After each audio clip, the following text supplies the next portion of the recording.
Hello नमस्कार, मैं हूं प्रदीप पहिरवार और आप देख रहे हैं स्टूडेंट सोप। आप सबका स्वागत है हमारे यूट्यूब चैनल में। स्टूडेंट, जैसा कि आप सब जानते हैं कि अब हम कक्षा 11 के कुछ मेन टॉपिक्स ले रहे हैं। पहला टॉपिक है ये हमारे पास जो पहले अध्याय से ले लिया गया है। अब इसको स्टार्ट कर रहे हैं हम लोग। ठीक है, मात्रा के मापन में से एक टॉपिक है त्रुटियाँ। तो एरर्स को हम आज पढ़ने वाले हैं। इससे पहले कि हम एरर्स को पढ़ें, इसको फोकसित करें, चलिए इसके कुछ मेन टर्म्स हैं उनको समझ लेते हैं। पहला टर्म हमारे पास आता है यथार्थता। यथार्थता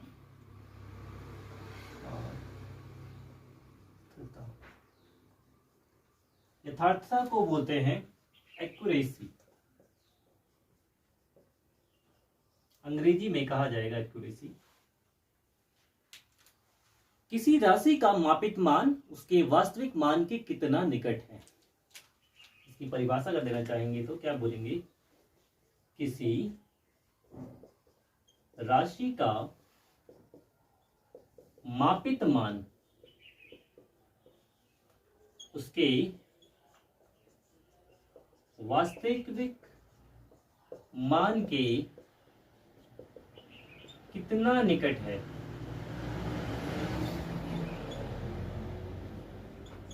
मतलब क्या हुआ बच्चों, ये समझ लेते हैं। यथार्थता का मतलब होता है एक्यूरेसी। कोई चीज, कोई आपने राशि मापी, मान लेते हैं कि मीटर पैमाने पर, या फिर ये दौड़ की बात कर लेते हैं। एक बच्चा है, वो दौड़ को जो पूरा करने का समय लेता है, जो रियल में वास्तविक मान दिया गया है कि 12 सेकंड में बच्चे को वो दौड़ पूरी करनी है।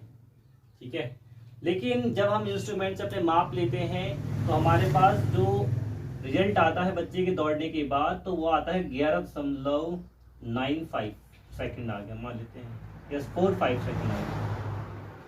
4-5 सेकंड मान तक तो होगा नहीं, वो 4-5 सेकंड आया। इसका मतलब ये हुआ कि ये इसके वास्तविक मान के कितना नजदीक है, कितना निकट है। जितना नजदीक ये होगा वो उसकी एक्यूरेसी कहलाएगी। आई बात समझ में कि यथार्थता किसे कहेंगे, एक्यूरेसी किसे कहते हैं? किसी राशि का जो मापा गया मान है उसकी रियल वैल्यू की जो बिल्कुल सटीक वैल्यू है और वास्तविक मान है उसके कितने नजदीक है, कितना नजदीक हम पहुंच गए हैं। ये रहा माउंट एवरेस्ट, 8,848 था, अब 50 हो गया है, 2 मीटर बढ़ गया है। तो इसके हम कितना नजदीक पहुंच गए, यहां तक पहुंच गए, इसके और पास पहुंच गए, और कितना पास पहुंच गए, दैट इज द एक्यूरेसी। और कई एग्जांपल हो सकते हैं। बॉलर है हमारे पास, तो ये है क्रिकेट की 3 गिल्लियां, और ये है आपके पास पिच। ठीक है, यहां पर गेंद डालेंगे तो इसको हम कह देते हैं यॉर्कर। मान लेते हैं कि यॉर्कर आप कितनी सटीकता के साथ डाल रहे हैं कि जिससे कि बल्लेबाज खेल ना पाए और आउट हो जाए, दैट इज द एक्यूरेसी। इसको हम कहेंगे यथार्थता। वास्तविक मान के कितना निकट होगा मापित मान। बच्चों को समझ में आ गया होगा। अगले बढ़ते हैं, अगले वाली वैल्यू पर हमारे पास क्या है, परिशुद्धता। ये टर्म्स पढ़ना बहुत जरूरी है, और फिर उसके बाद फिर हम त्रुटियों के पास जाएंगे। परिशुद्धता को कहा जाता है प्रिसीजन। प्रिसीजन का मतलब क्या हुआ कि कोई भौतिक राशि है, किस विभेदन तक उसको मापा गया है। किसी राशि को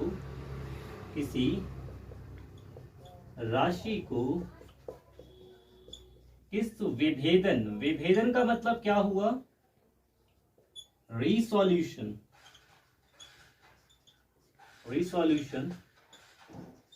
तक मापा गया है। किसी भौतिक राशि को किस विभेदन, ठीक है, किस विभेदन तक मापा गया है उसको हम कहते हैं परिशुद्धता। अब परिशुद्धता को और अच्छे से समझ लेते हैं बच्चों। आपने पिक्सल सुना होगा कि 48 मेगापिक्सल, ठीक है, 12 मेगापिक्सल, 14 मेगापिक्सल, व्हाटएवर जो पिक्सल्स बने हुए हैं वो हैं क्या। तो पिक्सल्स में ये डब्बे बने रहते हैं, ठीक है, ऐसे पिक्सल्स होते हैं। ठीक। अब जिसकी पिक्सल ज्यादा होगी, पिक्सल ज्यादा होने का मतलब है कि उसमें ये छोटे छोटे डब्बे बने होते हैं और ज्यादा बने होंगे, और जिसमें छोटे डब्बे ज्यादा होंगे उसकी इमेज को हम बार बार जूम करेंगे, वो बड़ी हो जाएगी लेकिन फटेगी नहीं, क्लियर नजर आएगी। दैट इज नोन एज, उसकी जो हमारी रिसोल्यूशन है, प्रिसीजन है, परिशुद्धता है, वो ज्यादा। मतलब कि क्या हुआ कि अगर उसका पिक्सल फट नहीं रहा है मतलब उसका प्रिसीजन ज्यादा है, परिशुद्धता ज्यादा है। तो किसी राशि को किस विभेदन तक मापा गया है, कितने गहराई तक जाकर के उसको जांचा गया है, मापा गया है, उसको हम कहते हैं परिशुद्धता। आपने फोटो को कितना ज्यादा बड़ा कर दिया, आपका मेगापिक्सल कम होगा, मेगापिक्सल कम होने से क्या होगा, आप एक बार जूम करेंगे फोटो फट जाएगी। और अगर मेगापिक्सल ज्यादा है तो एक बार जूम किया बड़ी हो गई, दोबारा किया, 3 बार किया, 4 बार किया, इस तरीके से आप बढ़ाते जाएंगे। लेकिन क्या पिक्चर तो साइज तो बड़ा होगा लेकिन वो फटेगी नहीं। जब वो फटेगी नहीं तो इसका मतलब समझ में आया कि उसकी परिशुद्धता अधिक है। आई बात समझ में? उम्मीद है ये दोनों बातें आपको समझ में आ गई होगी। चलिए हम आगे बढ़ते हैं। तो चलिए बच्चों अब मेन टॉपिक पे आते हैं। मेन टॉपिक हमारा क्या है? त्रुटियां। त्रुटियों का क्या कहते हैं? त्रुटियों का कहते हैं कमियां। क्या कहा जाएगा? कमियां। जो कमियां हैं, ठीक है, उनको दूर किया जा सकता है। गलतियों को तो माफ किया जा सकता है ना, उनको दूर थोड़ी किया जा सकता है। गलती का निदान होता है, माफी होती है, लेकिन त्रुटियां क्या है? कमियां हैं। कई बार कमियां रह जाती हैं। कुछ कमी रह गई, मार्क्स थोड़े से कम आ गए। कुछ कमी रह गई तो आपने जो खाना बनाया कुछ ना कुछ कम रह जाता है, वो हो सकता है। आपने मैच खेला, मैच में कुछ कमियां रह गई, आपने शतक नहीं मार पाए या कुछ अच्छा नहीं कर, कुछ भी थोड़ी बहुत कमियां रह जाती। इंसान अपने आप में पूर्ण जीव नहीं है। अगर इंसान अपने आप में पूर्ण होगा तो वो अपने आप को इंसान नहीं अपितु भगवान समझेगा। इसका अभिप्राय यह हो गया कि जो इंसान है वो एक त्रुटिपूर्ण प्राणी है। इंसान क्या, हर एक जीव त्रुटिपूर्ण है। कोई प्रभु नहीं है, कोई भगवान नहीं है। तो बच्चों त्रुटियों को हम सबसे पहले क्या करते हैं? वर्गीकृत करते हैं 2 भागों में। मेनली एरर्स को हम 2 भागों में बांटते हैं। कितने भागों में बांटते हैं? 2 भागों में। अगर आपको आवाज नहीं आ रही है तो थोड़ा और तेज बोलने की कोशिश करेंगे। और क्या तेज बोलेंगे? गाड़ियों का शोर है लेकिन हमारी आवाज में भी थोड़ा सा तो जोर है। पहला आएगा क्रमबद्ध त्रुटि। क्रमबद्ध त्रुटि या त्रुटियां। दूसरा है अनियमित त्रुटियां। अनियमित त्रुटियां। बच्चों सेशन स्टार्ट कर दिया है तो इसको पूरा करना है, हिम्मत रखनी है। हिम्मत रखोगे तो क्या होगा? आगे बढ़ेंगे। क्योंकि अगर मेहनत करोगे तो ये कुछ भी नहीं है, ये बहुत जल्दी आपको समझ में आने लग जाएगा। क्रमबद्ध त्रुटियों को क्या बोलते हैं? Systemic errors. और यहां आ जाता है इसका नाम रैंडम एरर्स। ठीक है, सिस्टेमिक और रैंडम। अब क्रमबद्ध त्रुटियां किसे कहते हैं? तो वे त्रुटियां जो एक ही क्रम में आगे बढ़ती हैं। क्या बोला मैंने? वे त्रुटियां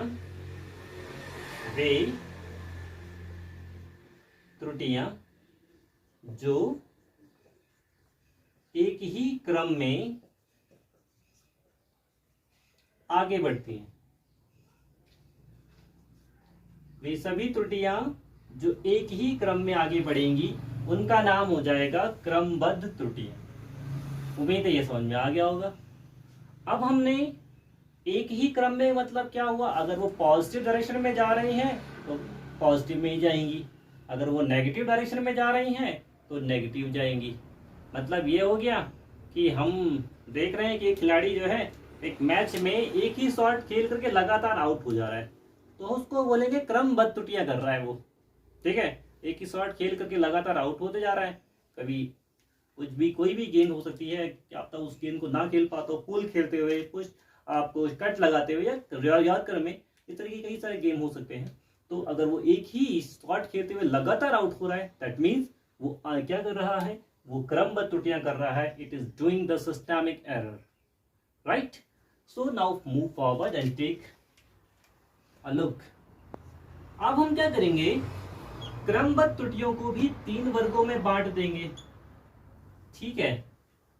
ये 3 वर्गों में बांट दिए, बहुत इजी वे में बताया जा रहा है आपको, आप समझने की कोशिश कीजिएगा। उपकरणीय त्रुटियां, उपकरणीय त्रुटियां, इनको क्या बोलेंगे अंग्रेजी में, इंस्ट्रूमेंटल एरर्स। इंस्ट्रूमेंटल एरर्स वे त्रुटियां जो उपकरण के साथ होंगी, उपकरण द्वारा होंगी, भी समझाते हैं। दूसरा ले देते हैं। दूसरा है प्रायोगिक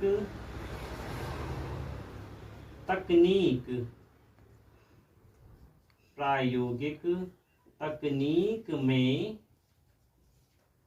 अपूर्णता, ठीक है। प्रायुक्त तकनीक में अपूर्णता के कारण भी ऐसा हो सकता है, यानी कि इम्परफेक्शन, इम्परफेक्शन इन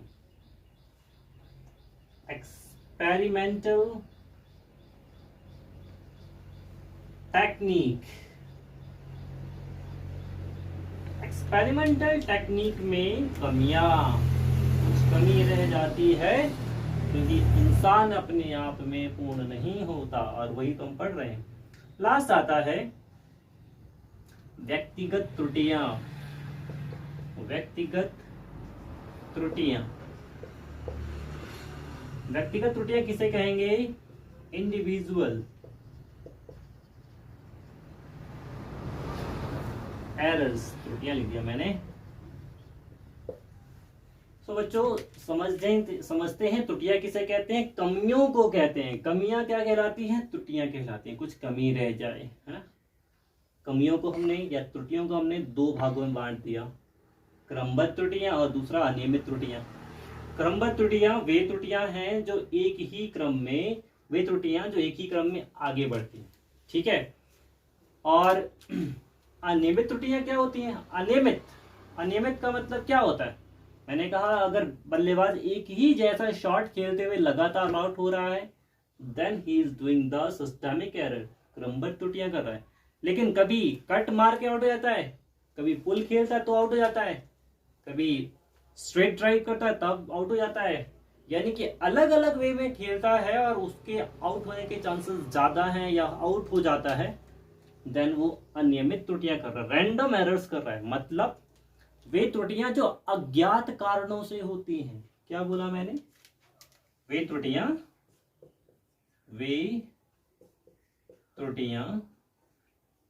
जो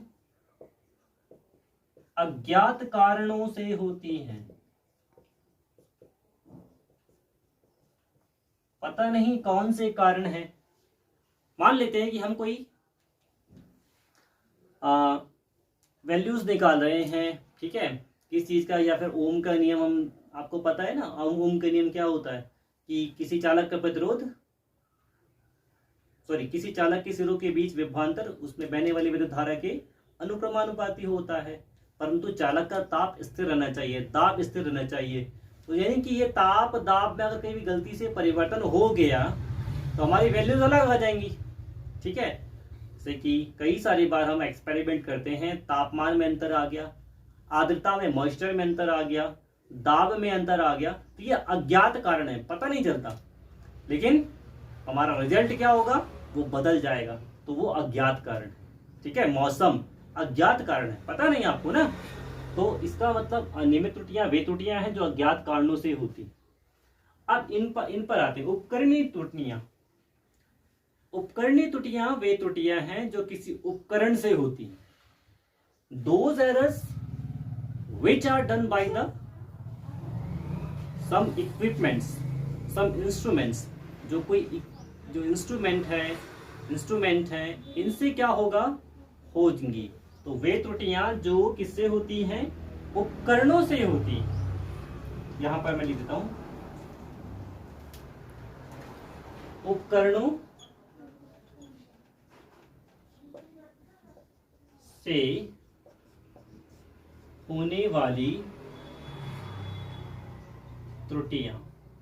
मतलब क्या हुआ, वे त्रुटियां जो किससे होंगी, उपकरणों से होंगी। प्रायोगिक तकनीक में अपूर्णता, उपकरणों का मैंने समझा दिया कि उपकरण ही आपका गलत है।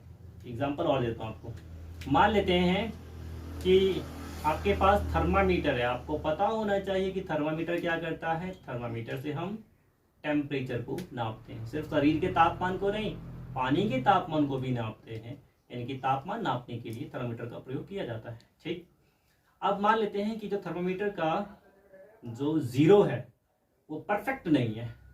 जीरो परफेक्ट नहीं है, इसका मतलब क्या हुआ कि अगर जीरो से ज्यादा है, पहले से ही वो 1 डिग्री सेल्सियस या 1 डिग्री फ़ारेनहाइट दिखा रहा है, ठीक है।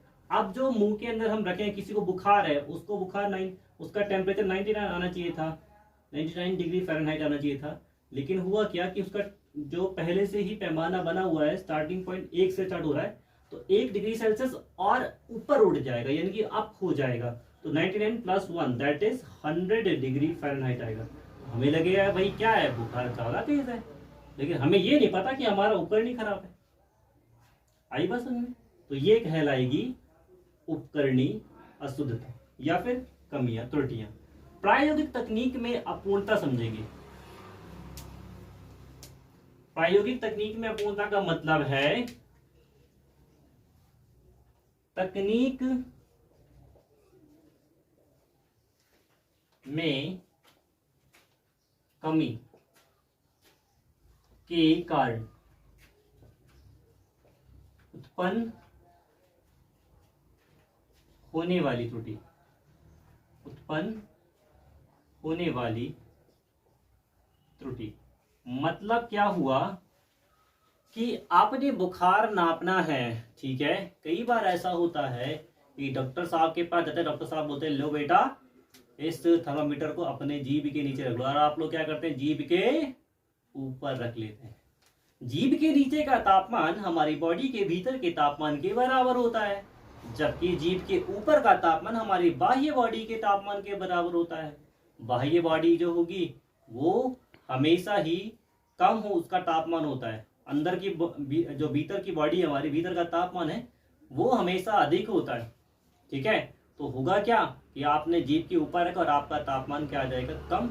डॉक्टर बोलेगा बेटा आप हो नरम, बिल्कुल सही हो, आप घर जाइए, आपको तो बुखार नहीं है, परंतु आपको है बुखार, और आप बन जाए थोड़े से होशियार, क्योंकि आपने क्या कर लिया था, जीभ के ऊपर रख लिया था बुखार नापने वाला हथियार। मतलब कि आपने क्या रख लिया था, थर्मामीटर मुंह के ऊपर रखा, जीभ के ऊपर रखा, और जीभ के ऊपर रखने का मतलब है आपको आपका तापमान जो मिलने वाला है वो आपकी बाहर की बॉडी के तापमान के बराबर आने वाला है। इसका मतलब ये हुआ कि आपने अपूर्णता करी, टेक्निक में अपूर्णता। इसलिए भीतर का तापमान या तो जीभ के नीचे रखने से मिलता है, या फिर बगल में रखने से, इस तरीके से रखने से, अंदर से रखने के शर्ट के अंदर से रखने से आपको क्या मिलेगा, तापमान भीतर के तापमान के बराबर मिलता है, ठीक है। तो अपूर्णता, प्रायोगिक तकनीक में अपूर्णता, जो टेक्निक है अगर वो गलत है तो भी ये वैल्यू आपकी क्या आएगी, गलत आ जाएगी। तीसरा है व्यक्तिगत त्रुटियां। ये देखिए मकड़ी की दावत, चलिए मकड़ी आप भी जाइए, मकड़ी क्लास लेने आई थी हमारी, पर कोई बात नहीं, जाओ जी लो अपनी जिंदगी। व्यक्तिगत त्रुटियां किसे कहते हैं, व्यक्ति विशेष द्वारा होने वाली त्रुटियां।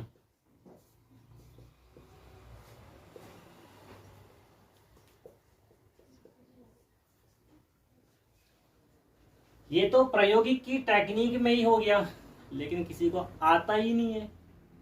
जिसको आता नहीं है तो वो करेगा क्या, ठीक है, आपको कोई एक्सपेरिमेंट दिया है और ठीक है, आपने क्या करना है, टेस्ट ट्यूब ली और आपको टेस्ट ट्यूब को मैंने बोल दिया कि गर्म करो, उसमें आपने सॉल्यूशन ले लिया और उसको गर्म करने के लिए, हीट करने के लिए बोल दिया और आपने सीधे रख दिया ऐसे। अभी भी इस टेस्ट ट्यूब को ऐसे पकड़ के सीधे रखते नहीं है, हमेशा थोड़ा टेढ़ा रखा जाए, थोड़ा सा टेढ़ा, जिससे, और दूसरी तरफ रखते हैं, ऐसा नहीं कि अपनी तरफ मुंह कर लिया तो गर्म होने का सीधे मुंह में गिर जाएगा, दूसरी तरफ रखते हैं। ठीक है, तो ये हो गया व्यक्ति विशेष द्वारा होने वाली त्रुटियां, कि व्यक्ति में ही कमी निकल आई, इंसान में ही कमी है, वो करने की टेक्निक नहीं जानता, उसको आता ही नहीं है, कुछ पता ही नहीं है। मैंने दिया बुखार नापने के लिए थर्मामीटर दे दिया, जो कि रीडिंग वाला नहीं होता, वो पहले वाला जो था जिसमें मरकरी होता है, उसको दे दिया और उसने नापा, और जब उसने तापमान नापा तो उसको रीडिंग पढ़नी नहीं आ रही, तो पढ़नी नहीं आ रही तो मतलब किसकी गलती है इसमें, व्यक्तिगत त्रुटियां। तो व्यक्ति विशेष द्वारा होने वाली त्रुटियों को क्या कहते हैं, व्यक्तिगत त्रुटियां। तो ये मेन त्रुटियां बच्चों, इनको आप समझ लेंगे। और कल हम निरपेक्ष त्रुटि और आपेक्षिक त्रुटि का अध्ययन करेंगे। तो इस वीडियो में इतना ही, मुझे दीजिए आज्ञा, और जरूर से जरूर इसको सब्सक्राइब कर लें, शेयर कर लें, अपने दोस्तों को बताएं कि कक्षाएं शुरू हो गई हैं, आप भी जुड़ें और इस वीडियो को अपने अध्ययन में जोड़ें। धन्यवाद।